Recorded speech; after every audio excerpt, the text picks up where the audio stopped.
Baiklah, seterusnya hukum wasiat. Hukum wasiat adalah sunat. Okey. Jadi, bila kita sebut tentang sunat, sudah pasti besar ganjaran pahalanya di sisi Allah Subhanahu wa taala.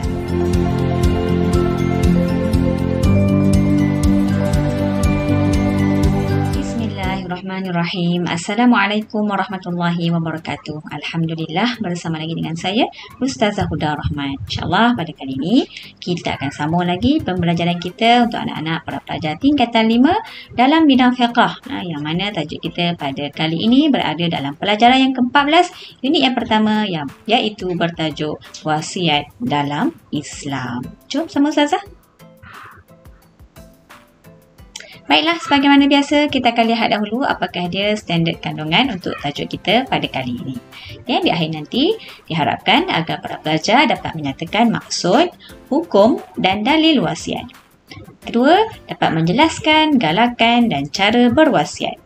Yang ketiga, dapat menjelaskan rukun dan syarat wasiat. Yang keempat, dapat menerangkan cara pembahagian harta wasiat.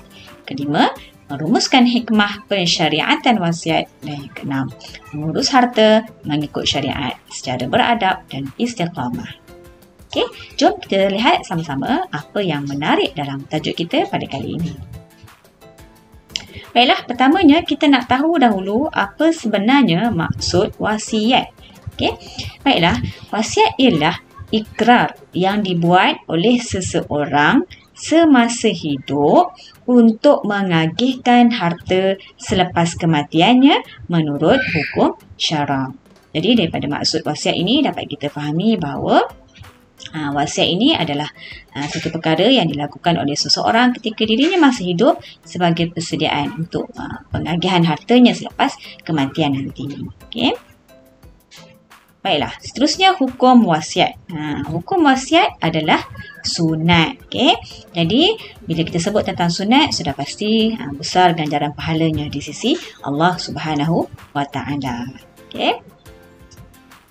Seterusnya nak lihat pula tentang dalil naqli tentang persyariatan wasiat ini. Okay, ada dua dalil naqli yang kita akan jadikan sebagai rujukan. Yang pertama berdalilkan daripada firman Allah Subhanahu wa taala dalam surah Al-Baqarah ayat yang ke-180. Yang mana ayat ini berbunyi, A'udzubillahi minasyaitonirrajim. Kutiba 'alaikum idza hadara ahadakumul maut in taraka khairanil wasiyyatu lil walidaini wal aqrabina bil ma'ruf haqqan 'alal muttaqin. Subhanallahu azim. Yang mana ayat ini bermaksud diwajibkan ke atas kamu apabila seorang daripada kamu hampir mati, jika dia meninggalkan harta, hendaklah ia membuat wasiat untuk ibu bapa dan kaum kerabat dengan cara yang baik, yakni menurut peraturan agama, sebagai suatu kewajipan ke atas orang yang bertakwa. Okay? Jadi dapat kita fahami daripada dalil ini bahawa sekiranya seseorang itu berharta, maka adalah menjadi kewajipan baginya untuk melakukan wasiat sebelum meninggal dunia, dan wasiat tersebut diagihkan ataupun diwasiatkan kepada ibu bapa ataupun kaum kerabat dengan cara yang menepati syarak. Okay? Dari yang kedua bersumberkan daripada hadis Nabi SAW. Abdullah bin Umar radhiyallahu anhu meriwayatkan bahawa Rasulullah SAW telah bersabda, "Ma haqqu mri'in muslimin lahu syai'un yusi fihi yabitu lailataini illa wa wasiyatuhu maktubatun 'indahu." Riwayat Al-Bukhari. Yang bermaksud, seseorang Muslim yang mempunyai sesuatu yang boleh diwasiatkan tidak sepatutnya tidur selama 2 malam berturut-turut, melainkan wasiat yang tertulis di sisinya. Jadi daripada hadis ini menggambarkan kepada kita bahawa betapa pentingnya seseorang itu berwasiat jika dia memiliki harta. Okay? Baiklah, seterusnya kita lihat bagaimanakah yang dikatakan sebagai galakan untuk kita berwasiat, yang mana kita rujuk kepada hadis Nabi SAW. Jabir ibn Abdillah radhiyallahu anhu meriwayatkan bahawa Rasulullah SAW telah bersabda, "Man mata ala wasiyatin, mata ala sabilin wa sunnatin, wa mata ala tuqa wa syahadatin, wa mata maghfuran lah." riwayat Ibnu Majah. Maksud, sesiapa yang mati dalam keadaan berwasiat, maka dia telah mati di jalan Allah Subhanahu Wa Taala dan sunnah Rasulnya, mati dalam keadaan takwa dan syahid, serta mati dalam keadaan diampuni dosanya. Jadi, kita boleh faham lagi daripada hadis ini bahawa pentingnya seseorang itu berwasiat, besar ganjarannya bagi seorang yang berwasiat, dan seumpama dia mati dalam keadaan yang syahid, dalam keadaan yang bertakwa, dan juga dia mati di jalan fi sabilillah dan diampunkan dosa-dosanya. Okey.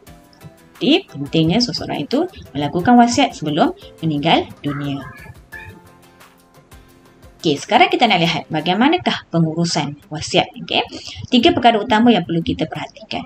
Pertama, harta yang diwasiat hendaklah dikira sebaik sahaja kematian pewasiat. Jadi, tidak boleh seseorang itu ahli waris untuk menangguh-nangguhkan atau melengah-lengahkan. Jadi, bila berlakunya kematian kepada pewasiat, orang yang berkaitan tadi perlulah menyegerakan. Okey, dikira sebaik saja kematian pewasiat tersebut. Yang kedua, harta yang diwasiatkan tidak melebihi daripada 1/3 daripada keseluruhan harta pewasiat tadi. Okey, penting untuk kita ingat tidak boleh melebihi 1/3. Dan yang ketiga, dilaksanakan setelah dilangsaikan segala perbelanjaan pengurusan jenazah dan hutang piutang si mati. Okey, jadi penting juga untuk kita faham dan kita ingat di sini bahawa wasiat ini boleh dilaksanakan setelah atau sebaik saja dilangsaikan segala pengurusan jenazah dan juga dilangsaikan segala hutang-hutang si mati tadi. Okey. Okey, seterusnya kita nak lihat rukun wasiat. Okey, ada 4 saja rukun wasiat. Mudah je untuk kita ingat. Pertama sekali, mestilah ada pewasiat. Yang kedua, siapakah dia? Penerima wasiat. Yang ketiga, apakah harta yang diwasiatkan? Yang keempat, mesti adanya sirah. Yang mana sirah ini terdiri daripada ijab dan qabul. Jadi kita akan lihat bagaimanakah yang dikatakan ijab serta qabul. Baik, kita lihat seterusnya syarat sah wasiat. Yang mana syarat sah ini bergantung kepada rukun wasiat tadi. Kita bagi pada rukun wasiat yang pertama iaitu pewasiat. Apakah syarat sah bagi pewasiat? Ada 4. Pertama, berakal. Kedua, baligh. Ketiga, sukarela. Yang ini dia tidak dipaksa. Yang keempat, mestilah dia seorang yang merdeka. Bukannya dalam kalangan hamba. Okay. Seterusnya, kita lihat syarat sah kepada penerima wasiat. Okay, ada 3. Pertama, penerima tersebut mestilah diketahui dengan jelasnya sama ada individu tertentu ataupun organisasi tertentu. Maknanya kena jelas siapakah yang akan menerima wasiat tersebut. Yang kedua, penerima wasiat tadi, mestilah masih hidup. Okey, dan yang ketiga, penerima wasiat mestilah mempunyai kelayakan untuk memiliki dan menguruskan harta. Makna penerima wasiat tidak boleh dalam kalangan golongan yang tidak boleh menguruskan harta ataupun memiliki harta. Okay. Seterusnya, syarat sah yang ketiga adalah berkaitan dengan harta yang diwasiatkan. Okey, pertama, harta tersebut mestilah harta yang bernilai. Okey, contohnya seperti kereta, rumah, okey, dan sebagainya lah, tanah. Okey, yang ketiga, harta yang boleh berpindah milik.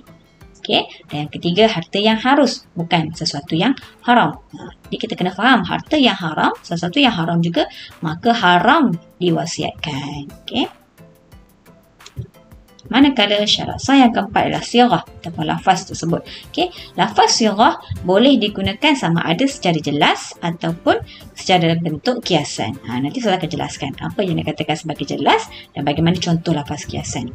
Dan yang kedua, syarat bagi sirah ni, penerimaan wasiat tadi mestilah berlaku selepas berlakunya kematian kepada pewasiat. Maka tidak sah sekiranya wasiat tersebut diberikan ketika pewasiat masih lagi hidup. Okey.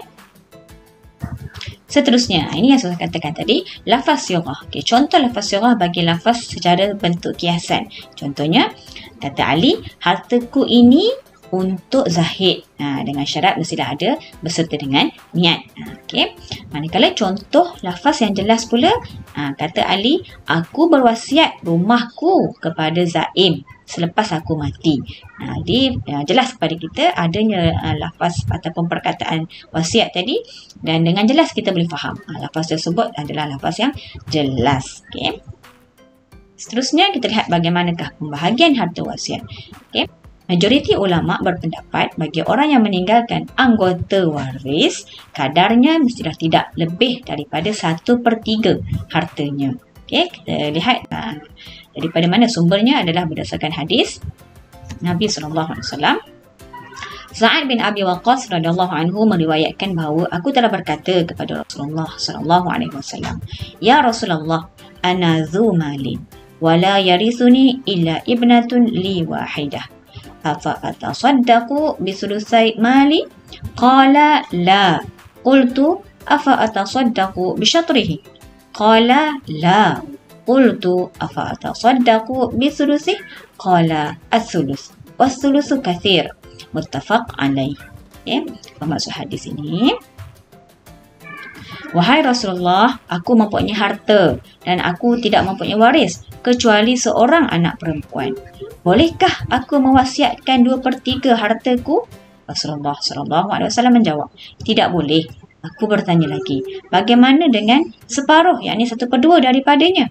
Rasulullah SAW menjawab, tidak boleh. Aku bertanya lagi, bagaimana dengan 1/3 daripadanya? Rasulullah SAW menjawab, maka boleh berwasiat 1/3 daripada harta. Sedangkan 1/3 itu pun banyak, kata Nabi SAW. Okay?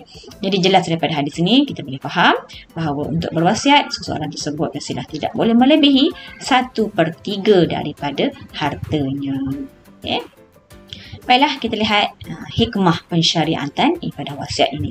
Pertama, sudah pastilah ibadat yang kita sebut di awal tadi hukumnya adalah sunat akan mendapatkan ganjaran pahala yang berpanjangan walaupun selepas meninggal dunia. Kerana harta tersebut adalah dimanfaatkan oleh orang yang masih lagi hidup. Yang kedua, menjaga kebajikan orang yang hampir dengan si mati. Contohnya seperti anak angkat ataupun mana-mana anggota waris yang tidak layak menerima harta pusaka. Yang ketiga, menjamin kelangsungan operasi sesebuah syarikat ataupun sesebuah organisasi melalui suntikan dana daripada wasiat. Dan yang keempat, memanfaatkan harta bagi tujuan kebajikan masyarakat melalui ibadah wasiat ini. Dia banyak sebenarnya kelebihan wasiat ini. Jadi dapatlah kita jelas di sini bahawa ibadah wasiat ini ataupun amalan berwasiat ini adalah amalan yang mulia yang sangat dituntut oleh agama kita. Jadi sekadar itu dulu perkongsian untuk kali ini. Semoga bermanfaat untuk semua. Jangan lupa sebagaimana biasa untuk like, subscribe dan share channel Ustazah. Dan jangan lupa juga untuk aktifkan ikon loceng supaya anda tidak terlepas untuk mendapatkan sebarang notifikasi daripada channel Ustazah. Terima kasih kerana sudi menonton. Kita jumpa lagi di lain masa, di lain video. Assalamualaikum warahmatullahi wabarakatuh.